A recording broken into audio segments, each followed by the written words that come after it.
नमस्कार दोस्तों, मेरा नाम है विकास दायल और मेरे साथ है राहुल झाझड़िया। इन्होंने 2020 का जो सिविल सर्विसेज एग्ज़ाम था, also the forest services exam in the same year, इन दोनों की लिस्ट में इनका नाम आया था। इन्होंने फॉरेस्ट सर्विस के एग्ज़ाम में 22 रैंक प्राप्त करी और ये मेरे बहुत अच्छे दोस्त हैं, तो मैं बहुत ही इनफॉर्मल इंटरव्यूज़ को रखना चाहता हूँ। नमस्कार राहुल। हेलो आपका स्वागत है यूट्यूब पे हमारे चैनल के ऊपर। Thank you Vikas for inviting me. आपका बहुत बहुत स्वागत है। मैं आपसे कुछ बहुत ही इनफॉर्मल सवाल पूछना चाहता हूँ, क्योंकि जनरली जो सेलेक्ट होते हैं लोग वो बहुत ही सीरियस तरीके से जवाब देते हैं। कई बार लोग उससे डर जाते हैं। तो सबसे पहली बात, जो सबसे खास बात है आपके बारे में, कि आप बहुत ही साधारण बैकग्राउंड से आते हैं। आप अपने बैकग्राउंड के बारे में बताएं। आपकी पृष्ठभूमि कैसी है, आपकी पढ़ाई कहाँ पर हुई है, खेती बाड़ी से अभी आपका रिश्ता रहा है, ये सारी बातें, आप कहाँ से आते हैं, सारी चीज़ें आप ही बताएं तो बढ़िया लगेगा। मेरा जो गृह जिला है वो है झुंझुनू। वहाँ पे मेरा गांव है आबूसर का बास। और मेरा जो अर्ली एजुकेशन था वो सिक्कर में ही हुआ था। 12th तक मैंने सिक्कर में ही था। और उसके बाद मैंने मेरा बीटेक आईआईटी दिल्ली से किया था इलेक्ट्रिकल इंजीनियरिंग में, जो मैं 2018 में कंप्लीट हुआ था। और उसके बाद से मैंने सिविल सर्विसेज का प्रिपरेशन स्टार्ट किया था। तो जैसा कि आप देख सकते हैं, राहुल काफ़ी यंग बंदे थे जो सेलेक्ट हो गए थे दोनों ही एग्ज़ाम्स में। तो इनका बैकग्राउंड एक तो बड़ा स्पेशल है। एक चीज़ जो मैंने इनके बारे में बड़ी नोटिस करी थी कि जब ये मेंस की तैयारी करते थे, हमारे फ्लैट पे रहा करते थे दिल्ली के अंदर, तो उस टाइम पर ये रेगुलरली फिटनेस में बड़े इंटरेस्टेड थे। ये रोज़ या तो कोई खेल खेला करते थे या फिर रनिंग करने जाया करते थे। तो ये एक तरह से हमारे लिए बड़ी फिटनेस की इंस्पिरेशन है। तो आपने किस तरह से पूरी तैयारी को और अपने फिटनेस रिजीम को कैसे चालू रखा, उसके बारे में कुछ बताइए आप। इसमें देखिए, यदि आपको पूरा एक दिन पढ़ना है, ठीक है, आपने गोल सेट किया है कि मुझे 10 घंटा पढ़ना है। अब मेन मुद्दा आता है एफिशिएंसी का। आप एफिशिएंसी को कैसे मेंटेन करते हैं? ठीक है, आप सुबह उठे, आपने पढ़ाई करी, आपने 2-3 घंटे पढ़ लिए, आपने ब्रेकफास्ट किया, देन आपने दोपहर की पढ़ाई करी, एंड देन आपने थोड़ा शाम तक किया। बट आप शाम तक आते आते डेफिनेटली आप एग्जॉस्ट हो जाएंगे। और फिर आपका शाम और रात वाला पार्ट मोटा मोटा लोग अपना वेस्ट करते हैं, मैंने तो यही देखा है। तो आप अपने शेड्यूल के अंदर, यदि आप किसी गेम को, या आप जैसे मैं रेगुलर रनिंग करता था, कि मतलब कितना भी एटलीस्ट मैं ग्राउंड जाके आता था, तो उससे क्या होता है कि आप रिबूट हो जाते हो। और वो रिबूट एक दिन की बात नहीं है, क्योंकि आपका प्रिपरेशन, यदि आप फॉर्चुनेट हो, पहले अटेम्प्ट में जाते हो, सेलेक्ट होते हो, तो भी 2 साल लगेगा। तो आपके लिए ज़रूरी है कि आप वो चीज़ को रेगुलरली करें, आप डेली करें। उससे आपका सिस्टम रिबूट हो जाएगा, आपका माइंड फ्रेश रहेगा। और दूसरी चीज़, आपका हेल्थ अच्छा रहेगा, आपको फूड अच्छा लगेगा। मेरे को ये भी, sorry to cut you short, but मेरे को ये भी याद है कि इंटरव्यू के एक दिन पहले भी आप दौड़ने गए थे शाम को, और शायद मेंस के दिनों में भी ये शाम को दौड़ने जाते थे। और मतलब लोग काफ़ी परेशान रहते हैं, आते हैं, फिर 2-4 रेड बुल पी के जगह रहते हैं, लेकिन उन्होंने ऐसा कुछ नहीं किया, दोनों एग्ज़ाम निकाले। क्या, किस तरह से माइंडसेट रहा आपका इस पूरे प्रोसेस में? नहीं, मेरे लिए एथलेटिक्स ऐसा था कि ठीक है, पढ़ना कुछ लोगों को अच्छा लगता है, बट सभी लोगों को नहीं लगता अच्छा है। सब लोग कि भाई एक रूम में बंद रह के पढ़ना। तो आप अपने दिन के, आप अपने हैप्पी मोमेंट्स खुद पिक करिए। तो किसी को मान लीजिए चेस खेलना पसंद है, तो अपना चेस खेले, थोड़ी देर खेले, और ज़रूर खेले। मेरे लिए वो चीज़ हमेशा से एथलेटिक्स रही है। कि तो मैं वो चीज़, मेरे लिए वो हैप्पी मोमेंट था। मैं वेट करता था, दोपहर से 2 बजे से पढ़ रहा था मैंने, अच्छा ठीक है 2 घंटा और पढ़ना, 4-4:30 बजे हम थोड़ा रनिंग करके आऊँगा। तो मैं चीज़ों को स्प्लिट कर लेता था। मैं सुबह, मेरे को ये नहीं था कि मैं आज पूरा दिन 10 घंटा पढ़ूंगा। मेरे को ये था कि अब मेरे को 5 घंटा पढ़ना है, फिर मुझे खेलना है, उसके बाद मैं 3 घंटा करूँगा। तो you do things in parts. और ये बड़ा ईजी सा चीज़ है, बट लोग रियलाइज़ नहीं करते। यही चीज़ वो आपके माइंड से बहुत सारा हेडेक निकाल देती है। ये अभी भी कंटिन्यू करते हैं आप, सर्विस में आ गए उसके बाद भी? हाँ, मतलब पहले तो मेरे को थोड़ा टाइम का कंस्ट्रेंट रहता था, क्योंकि पढ़ाई भी करना है, तो आधा घंटा या 40 मिनट टाइप ही देता था। उसके बाद से तो मैंने यहाँ करके मतलब जब मैं LBSNA में फाउंडेशन कोर्स में था, और यहाँ IGNFA में जो है हमारा ट्रेनिंग पीरियड चल रहा है, तो इसमें मैं काफ़ी एक्टिवली स्पोर्ट्स में पार्टिसिपेट कर रहा हूँ। राहुल के बारे में एक और बात है जो आप सबको जाननी चाहिए। ये one of the few aspirants who cleared both the papers. He was also eligible to write the next civil services mains, but he did not write that paper, instead joined the forest services. तो ये कुछ लोगों में से है, पता नहीं, मैंने तो और कोई देखा नहीं है ऐसा, कि जिन्होंने फॉरेस्ट सर्विस को चूज़ कर लिया और फिर उन्होंने कह दिया कि now this is my time in this preparation. आपके पास अटैम्प्ट भी थे, आपके पास एलिजिबिलिटी, आप बेहतर भी हो गए थे अपनी चीज़ के अंदर। आपको दानिप्स जो दिल्ली की स्टेट सर्विसेज में जो ACP की पोस्ट होती है वो इनको मिलती है अगर वहाँ पे ज्वाइन करते। तो ऑब्वियसली ये तो ऑल इंडिया सर्विस है, लेकिन दोबारा देते तो इनको और बेटर पोस्ट मिल सकती थी। लेकिन इन्होंने चूज़ किया इंडियन फॉरेस्ट सर्विस, तो क्या आपका माइंडसेट था? घर वालों ने भी अपोज किया, किस तरह से आपने लिया इस चीज़ को? इस चीज़ में जो एक ऑनेस्ट आंसर है वही देना चाहूँगा। एक्चुअली ये मेरा दूसरा अटेम्प्ट था जिसमें मैं दोनों एग्ज़ाम फॉर्चुनेटली मैंने क्लियर किया।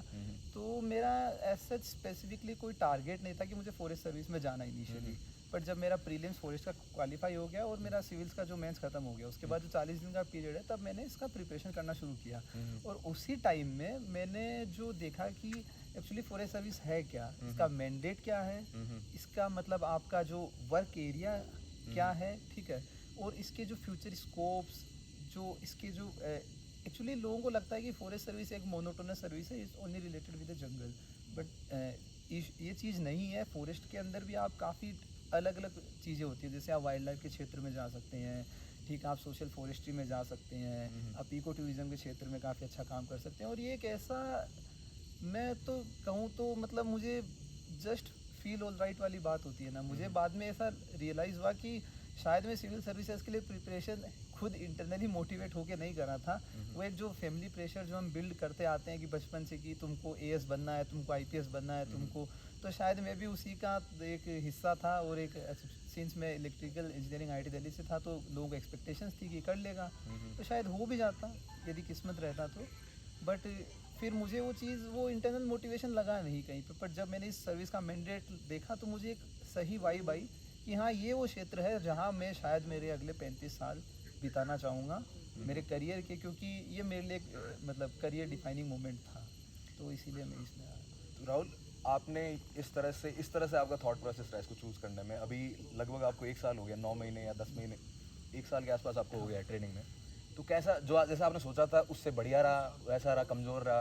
क्या रिग्रेट कर रहे हैं या फिर दोबारा देने का सोच रहे हैं? क्या आपका फ्यूचर प्लान है?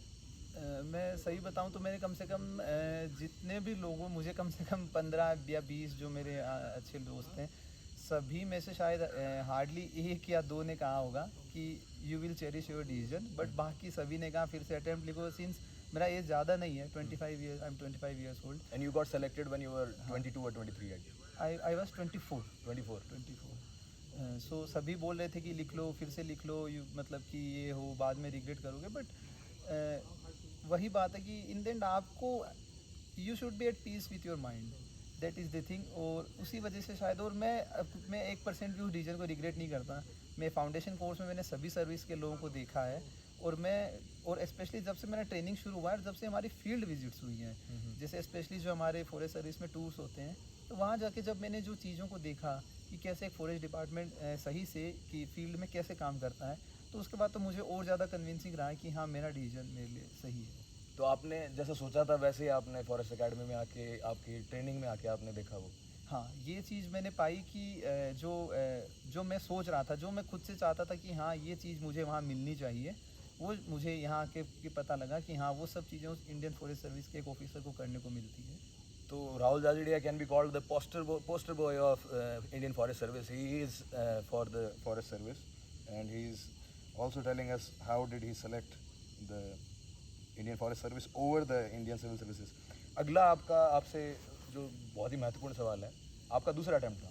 पहले अटेम्प्ट की जर्नी कैसी रही आपकी? पहली बात तो पहले अटेम्प्ट की जर्नी को तो मैं ये कहना चाहूँगा कि हब हज़ार कह सकता हूँ, क्योंकि मैंने इनिशियली कोई कोचिंग नहीं लिया था, और सब चीज़ें मतलब परम्यूटेशंस एंड कॉम्बिनेशंस का पार्ट था मेरे लिए। और मैंने, एक मेरी गलती थी कि मैंने जो मेंटरशिप थोड़ी होती है कि आप लोगों के टच में रहिए कि आसपास के आपके लोग क्या प्रिपेयर कर रहे हैं, आपके जो सीनियर जो सेलेक्ट हुए हैं, तो आप उनके टच में रहेंगे तो आपके लिए बेटर रहता है, क्योंकि आप सही चीज़ें पढ़ते हैं, आप सही आंसर राइटिंग करते हैं। तो मैंने तो खुद ही से वो परम्यूटेशन कॉम्बिनेशन का गेम किया, तो उससे वो तैयारी मेरी थोड़ी रैंडम थी। तो आपने खुद से ही सोचा कि क्या क्या करना है, खुद से ही उसको किया? काफ़ी पार्ट टू द पॉइंट नहीं था? टू द पॉइंट नहीं था। और मैं बाकी लोगों को भी यही कहूँगा कि ठीक है, आपको अपने हिसाब से प्रिपरेशन करने में अच्छा लगता है, आपको अपनी प्लानिंग बनानी है, और सबकी अपना एक अपना जर्नी होता है। बट आप हमेशा अवेयर रहिए कि बाकी लोग क्या कर रहे हैं। यू शुड बी अवेयर कि वो लोग कैसे आंसर लिख के स्कोर कर रहे हैं, लोग क्या चीज़ें पढ़ रहे हैं। ठीक है, आप कोई और सोर्स पढ़ रहे हैं, बट और लोग भी पढ़ रहे हैं, तो at least be aware of the things, क्या है यार, उसमें भी ऐसी चीज़ें हैं। तभी आप अपने माइंड को थोड़ा ओपन रहिए, वो कुएं के मेंढक की तरह मत करिएगा तैयारी, जो मैंने करी थी काफ़ी हद तक। तो आपने पहला अटेम्प्ट आपका प्रीलिम्स क्वालिफाई नहीं हुआ था या हो गया? पहले में पहले क्वालिफाई क्वालिफाई हो गए थे आप, लेकिन मेंस आपने मेंस मेरा क्वालिफाई नहीं। मेंस आपका क्वालिफाई नहीं हुआ था। दूसरे प्रीलिम्स में आपके नंबर थे वो 126 के आसपास, मेरे को याद है जितने थे। तीसरे में भी इनके इसी तरह के थे, हालांकि इन्होंने बाद में मेंस नहीं लिखा। तो ऐसा क्या करते हैं आपकी ये जो फॉरेस्ट अकेडमी में बाकी लोग हैं जो पीछे दिख रही है हमें, हॉस्टल्स हैं इनके इंडियन फॉरेस्ट अकेडमी के, तो ऐसा क्या किया आपने कि लोग तो 90 नंबर नहीं ला पा रहे हैं, आपके 120, 25, 30 नंबर आ रहे हैं? तो क्या चीज़ थी आपकी ऐसी? तो देखो बाकी सारी चीज़ें तो लोग पहले भी कह चुके हैं जो करना होता है। मैंने बस एक चीज़ अलग करी थी। मेरे पहले अटेम्प्ट में एग्जैक्टली 99.6 इतना ही मार्क्स थे प्रीलिम्स में।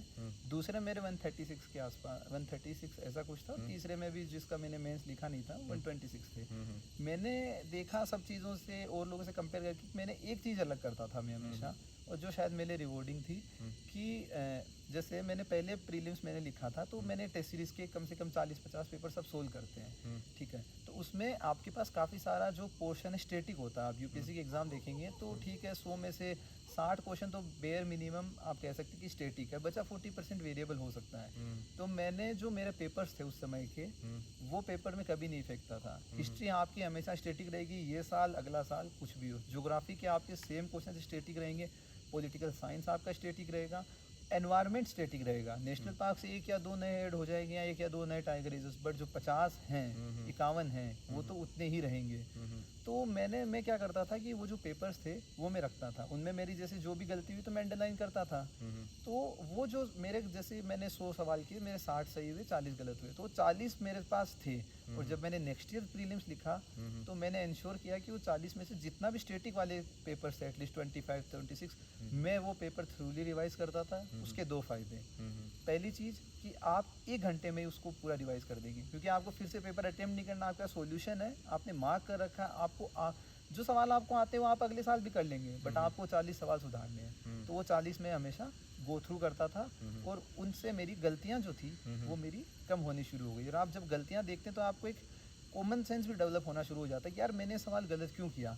तो आप उसको फिर से आंसर को 2-3 बार गो थ्रू करते हो तो आपके दिमाग में एक कॉमन सेंस आपको ऐसा लगने लगता है, हाँ ये ऑप्शन मैंने देखा है, या इसको इस हिसाब से अटेम्प्ट करना चाहिए था। तो वो चीज़ आपके साथ रहती है और उसमें टाइम कम लगता है। जैसे मैं एक दिन में 10 से 11 पेपर रिवाइज कर लेता था।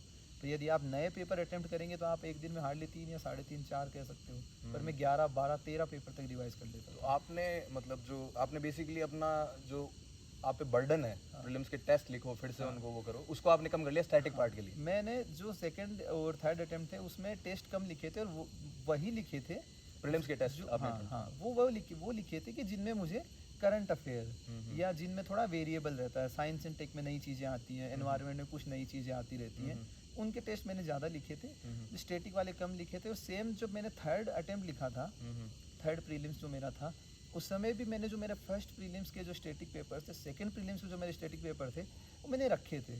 और वो स्टैटिक पार्ट मेरे लिए बहुत इफेक्टिव रहा, स्पेशली जैसे इस बार हिस्ट्री का लोग काफ़ी बता रहे थे।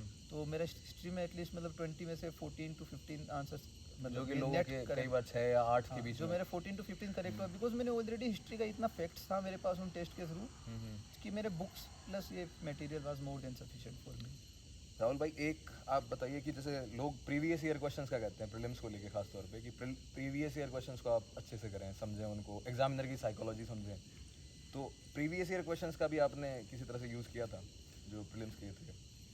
ऑनेस्टली मैंने इतना ज़्यादा नहीं किया था, पर मैंने जितना ये पाया है कि आप एक बार उन क्वेश्चंस को कर लीजिए। क्योंकि कई बार क्या होता है कि आप अटेम्प्ट लिख के आए होते हैं और आप कहते हैं अरे यार ये कैसा क्वेश्चन है, ये एग्जामिनर ने कैसा क्वेश्चन बना दिया है। बट हमें तो अटेम्प्ट करना है उसी, चाहे एग्जामिनर ने कितना भी बेकार क्वेश्चन बनाया हो, आपको क्वेश्चन करना है। तो आप थोड़ा सा गो थ्रू कर लीजिए एटलीस्ट, मतलब 3 मैं ये कहूँगा कि 17 के बाद के जो 17, 18, 19, 20 ये पेपर्स हैं, तो आप उसमें देखेंगे कुछ सवाल बड़े अजीब हैं, बट वो सवाल के लिए आपको नॉलेज होने की आवश्यकता नहीं, उन सवाल को अटेम्प्ट करने के लिए कॉमन सेंस का, वो सवाल का आंसर उनके ऑप्शंस में उसके किस टाइप के जो उन्होंने ऑप्शंस दिए हैं उसी में छुपा होता है। और वो चीज़ें पकड़ने के लिए आपको मैं कहूँगा कि एक बार देख लीजिए। तो ज़्यादा हार्ड टास्क नहीं है, 5 पेपर है अधिक से अधिक, 5 पेपर सोल्व करने में कितना टाइम लगता है, 2 दिन में आप पूरा थ्रू एनालिसिस कर सकते हैं। तो राहुल, आपने जो पहले अटेम्प्ट में पेपर लगाए थे, दूसरे में लगाए थे, तो उनका नंबर कितना था? कि मतलब मैंने विजन का टेस्ट सीरीज अटेम्प्ट किया था और मैंने माजीराम का टेस्ट सीरीज आपने खरीद के लाए थे खरीद के market लाया से? था मैं। और फिर सेकंड में भी मैंने विजन और माजीराम ही रखा। मैं कुछ टेस्ट मैंने शंकर आईएएस के, मैं स्पेशली एनवायरनमेंट के और साइंस एंड टेक के लगाता था। वो इसलिए क्योंकि शंकर आईएएस के टेस्टों में कुछ गलतियाँ मुझे लगती थी कि जो एरर काफ़ी रहते थे, बट स्टिल उनमें फैक्ट बहुत ज़्यादा लगे थे मुझे। क्योंकि उनके पेपर में आप जब पूरा पेपर लगा लेंगे तो आपके पास बहुत सारे नए फैक्ट्स आ जाएंगे, स्पेशली एनवायरनमेंट का जब आप लगाते हैं। तो वो किया था। और तीसरे अटेम्प्ट में तो मेरे पास प्रीलिम्स में अधिक समय बचा नहीं था। मेरे पास शायद 18 या इतना ही कुछ दिन बचा था इंटरव्यू के रिजल्ट्स just आए थे बाद। उसके हाँ। बाद में आपके उस टाइम तो 18 इतना कुछ दिन था, तो बस मैं तो जितना मैंने पुराना जो मेरा स्टेटिक था उसको रिवाइज कर लिया? वो मैंने अच्छे से रिवाइज कर लिया था। और नए टेस्ट तो मैंने मतलब बहुत ही कम लगा पाया था, समय की कमी थी। बट आप लगाइए, मैं ये कहूँगा।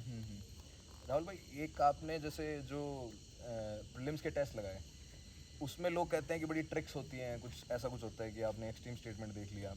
कितना कितना इंपॉर्टेंस है उसका? क्योंकि इसके चक्कर में लोग कई बार पढ़ते कम हैं और उन्हें लगता है कि ऐसे ही हो जाएगा। तो ये ट्रिक्स कुछ होती हैं, कुछ कॉमन सेंस होता है, क्या चीज़ होती है ये? आपने कुछ ऐसा किया था? मतलब कॉमन सेंस वही बात है कि कुछ लोगों के लिए हिट करता है, कुछ लोगों के लिए नहीं हिट करता है। मेरे को याद है पता नहीं एक क्वेश्चन था, मैं ऐसे अटेम्प्ट कर रहा था बैठे टेस्ट पेपर में कि भाई this city is located on river Chandrabhaga. तो हमने तो चंद्रभागा जो पढ़ा है चिनाब को पढ़ा है हम मोटा मोटा, बट एक चंद्रभागा महाराष्ट्र में भी थी। उसके ऊपर कोई सिटी था महाराष्ट्र का, पंढरपुर पता नहीं कुछ ऐसा। तो मैंने तो देखते उसको लगा दिया, नहीं नहीं ये हो ही नहीं सकता है। तो वही है कि ये लॉजिक कभी काम करते हैं कभी नहीं करते हैं, बट ये जो कुछ कुछ हैं फैक्चुअली प्रूवन है उनको आप देख सकते हैं। और वो वाइडली जैसे- अवेलेबल है? जैसे आपका ये है स्ट्रॉन्ग स्टेटमेंट वाला है, ये थ्योरी बहुत ज़्यादा वैलिड है। ठीक है, कभी कभी आपको मतलब गलत भी करा देगा, बट ये प्रोबेबिलिटी के हिसाब से ये वर्क करता है। लेकिन जैसे एक चीज़ और बोली जाती है कि प्रीलिम्स का जो एक्चुअल पेपर होता है और जो टेस्ट सीरीज़ के पेपर होते हैं, उनमें जो ये ट्रिक्स लगती हैं ये बिल्कुल डिफरेंट होती हैं। कि प्रीलिम्स के एक्चुअल पेपर में एक्सट्रीम स्टेटमेंट्स ज़्यादा गलत होने की पॉसिबिलिटी रहती है, जबकि जो टेस्ट सीरीज़ कोचिंग के पेपर होते हैं उनमें शायद कई बार ऐसा लगता नहीं है। तो इस चीज़ में आप क्या मानते हैं, ऐसा ऐसा होता है? मतलब मैंने इसमें मैं कुछ कह नहीं पाऊंगा आपने कुछ क्योंकि ज़्यादा मैंने analysis उस नहीं हिसाब से उतना एनालिसिस करके उस चीज़ को नहीं देखा है। तो इसमें मैं कुछ कह नहीं पाऊंगा। एक राहुल यार, आप जैसे लोगों को देख के ना लोगों को बड़ा डर लगता है कि आप आईआईटी से पढ़े हो। हालांकि आपका बैकग्राउंड बहुत ही साधारण गांव से आपने पढ़ाई करी, उसके बाद आप आईआईटी में चले गए, तो लोगों को ऐसा लगता है कि यार कहीं आप बहुत ही सुप्रीमली ज़्यादा आईक्यू के लोग तो नहीं हो। या फिर आपने यहाँ पर आपकी एकेडमी में भी आपने लोग देखे होंगे, ज़्यादातर लोग इसी तरह के होते हैं जो, तो इन लोगों में क्या चीज़ होती है? इनका आईक्यू तेज होता है या इनका डिसिप्लिन ज़्यादा बेटर होता है कंपेयर टू अदर्स? देखिए आईक्यू तो लोगों का, देखो पहली चीज़ है कि यूपीएससी की एग्ज़ाम क्वालिफाई करने के लिए आपका आईक्यू मैक्सिमम नहीं होना चाहिए।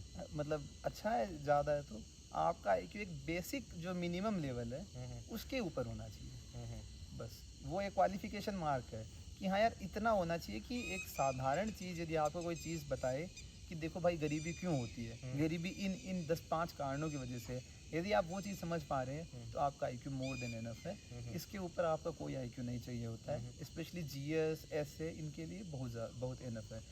आईआईटी का सक्सेस रेशियो ज़्यादा रहने का एक बड़ा कारण जो मुझे लगा है वो एक एस्पिरेशनल माइंडसेट जो बहुत ज़्यादा फैक्टर वर्क करता है। जब आप आईआईटी में रहते हो तो आप देखते हो कि आपके आसपास थोड़े लोग टैलेंटेड रहते हैं, क्योंकि और आप जब उनसे मतलब वो जो आपको कॉन्फिडेंस मिलेगा, आप देखते हो आपके सीनियर इमीडिएट जो सीनियर है उसने देखा अरे इसने तो 4th रैंक क्रैक कर दिया। फिर आप देखते हो कभी कनिष्क कटारिया को सोचते हो अरे इसने तो 1st रैंक ले आया, या कोई और है वो इवन 100 रैंक भी ले आया। तो आप सोचते हो कि अरे यार जब ये कर सकता है तो वो मैं कर सकता हूँ। तो जो मानसिक सोच है वो आपकी बड़ी स्ट्रॉन्ग हो जाती है, आपको एक अंदर से कॉन्फिडेंस रहता है कि हाँ यार मैं कर सकता हूँ। तो इवन 1-2 सेटबैक भी हो जाते हैं तो भी लोग कैरी ऑन कर लेते हैं। तो आपका कहना है कि बहुत ही बढ़िया बात बोली आपने कि एस्पिरेशनल माइंडसेट है और एक आप क्योंकि अपने आसपास के लोगों को क्लियर करते हुए आसपास देखते के हैं तो फिर आपको लगता है कि ये कर सकता है तो मैं भी कर सकता हूँ। हाँ वो और feeling वैसा बहुत आजकल एक नई चीज़ है कि हो सकता है आप आईआईटीज़ में पहले ये ट्रेंड हुआ करता था, लेकिन आजकल ऐसा है कि जैसे आप झुंझुनू एक छोटा सा जिला है राजस्थान का, वहाँ से निकल के आते हैं, तो जब आप वहाँ से निकल के आते हैं आप अपनी बात बताते हैं, लोगों को लगता है कि भाई ये तो इसी गाँव का है, मैं भी कर सकता हूँ। हाँ। तो कहीं ना कहीं वहाँ से भी वो चीज़ निकल के आती है कि belonging to an institution, belonging to a kind of society, a caste, may be a community, a region, a place, तो उन सारी जगहों से एफिनिटी निकल के आती है। तो वैसे ही आपके साथ हुआ कि आपने आईआईटी में आपके सीनियर्स को देखा। एक राहुल भाई आपसे ये बात पूछनी है कि जो आप जिस इंस्टीट्यूशन में पढ़े, तो ऐसे लोग तो बहुत कम है जो आईआईटी से पढ़ते हैं या कोई बढ़िया सेंट्रल यूनिवर्सिटी से पढ़ते हैं, एम्स से पढ़ते हैं, या फिर इस तरह के इंस्टीट्यूशंस ऑफ प्रोमिनेंस से पढ़ते हैं। तो आपके पास वो सपोर्ट रहता है कि आपके पास एक सीनियर है, कोई ना कोई, जिसने आपको बताया होगा। आपके साथ ज़रूर ऐसा कोई रहा होगा जिसने आपको बताया है पहले, आपका कोई हो सकता है उसी का स्ट्रीम का हो या कोई और हो, या आपके पास लिंक्स हैं कि आप उनसे पूछ सकते हो डायरेक्टली। तो इस चीज़ को आप कितना इंपॉर्टेंट मानते हो कि आप डायरेक्टली, आपके पास में कोई एक्सेस है किसी इंसान का जो आपको बता सके कि सही गलत क्या है, विदाउट हैविंग द ये जो चीज़ है कि आपको बदले में पैसा मिलेगा, कुछ मिलेगा, ये just doing it out of empathy, out of concern for you. तो वो चीज़ आपके साथ हुई, या फिर उसका क्या महत्व मानते हैं अगर ऐसा है तो? नहीं, मैं तो देखिए थोड़ा फॉर्चुनेट था कि मेरे आसपास लोग थे जो प्रिपेयर कर रहे थे, बट सीन्स मैं अगेन जो मैंने पहले भी कहा है कि मैंने गलती करी कि मैं बस खुद ही का जो मुझे सही लगता था मैं उसी पे करता रहा। मैंने आसपास का नहीं देखा कि लोग क्या पढ़ रहे हैं, लोग कैसे आंसर लिख रहे हैं, और जिसका मुझे शायद इन दी एंड जीएस में काफ़ी डैमेज उठाना भी पड़ा। डिस्पाइट नॉलेज वो आंसर राइटिंग स्किल्स को मैं कन्वर्ट नहीं कर पाया, जिससे मेरे थोड़े मार्क्स जीएस में हमेशा कम रहे थे। तो वो तो है कि मतलब मैं तो ये कहूँगा कि आपके आसपास यदि लोग हैं जो आपको बता सकते हैं, कोई बहुत ज़्यादा आपको जानने की आवश्यकता भी नहीं है, किसी के पीछे भी नहीं पड़ना, कि किसी को पूरे तरीके से आइडियलाइज भी नहीं करना, क्योंकि देखो सबका अपना अपना एक पर्सपेक्टिव होता है, अपने तरीके से चीज़ें करने का अंदाज है। तो आप वो बनाए रखिए, बट आप अवेयर रहिए। और आजकल तो जैसे मतलब मैं देखता हूँ कि लोगों ने जो काफ़ी सेलेक्टेड पहले हैं, तो उन लोगों ने तो अपना मतलब यूट्यूब पे चैनल बना रखा है, उन्होंने स्ट्रेटेजी भी बताई है, उन्होंने बुक्स बताई हैं, उन्होंने पूरा टाइम टेबल के साथ बताया ये करिए। या जैसे आपका खुद का टेलीग्राम चैनल है, तो उसमें भी काफ़ी लोग हैं, तो वहाँ पर भी आप लोगों को बताते हैं। तो मैं ये कहूँगा कि ठीक है, आप आउटराइटली फॉलो मत करिए, बट आप सेलेक्टिवली पिक करिए उनमें से अच्छी चीज़ें। बहुत ज़्यादा ये नहीं कि आप पूरा टाइम ही मतलब आपने आज इसको देखा, आपने वो फॉलो किया, फिर आपने 1 महीने बाद कुछ और आया, वो अच्छा चलो मैं तो ये करता हूँ, फिर आपने 2 महीने बाद तीसरे को कर लिया। जैसे मान लिया आप पहले विजन का करंट अफेयर फॉलो कर रहे हैं, 1 महीने बाद छोड़ के आप वाजीराम का, फिर कोई और आता है कि भाई शून्य आइए से पढ़ो, तो फिर आप कुछ नहीं कर पाएंगे। आप सेलेक्टिवली पिक करिए कि आपके लिए क्या सूटेबल है, एकदम अंधी जैसे आँख बंद करके नहीं दौड़ना है, सेलेक्टिवली मतलब आप पिक करिए। समझदारी दिखाइए, समझदारी यूट्यूब पे दिखाइए। अवेलेबल स्ट्रैटेजीज आपको देखिए, क्या पिक आपका करना है उसमें, आपको पिक करना पड़ेगा और अपने हिसाब से अपने हिसाब से उसको मोड़ लें। स्ट्रैटेजी को आपको मोल्ड करना पड़ेगा। जैसे जो आपकी स्ट्रैटेजी थी कि रोज शाम को दौड़ना है, ऐसा तो कोई अगर कोई और सोचे, हाँ, तो जैसे मैं सोचूं तो मैं तो नहीं दौड़ पाऊंगा रोज शाम को, तो मैं तो अंधा होके आपकी तो बात आप को नहीं follow जैसे कर आपको फुटबॉल अच्छा लगता होगा, तो आप ये देखिए कि हाँ मुझे एक फिजिकल एक्सरसाइज करनी है, अब कैसे करनी है वो आप अपने हिसाब से करिए। आपको फुटबॉल अच्छा लगता है वो खेलिए। सकता।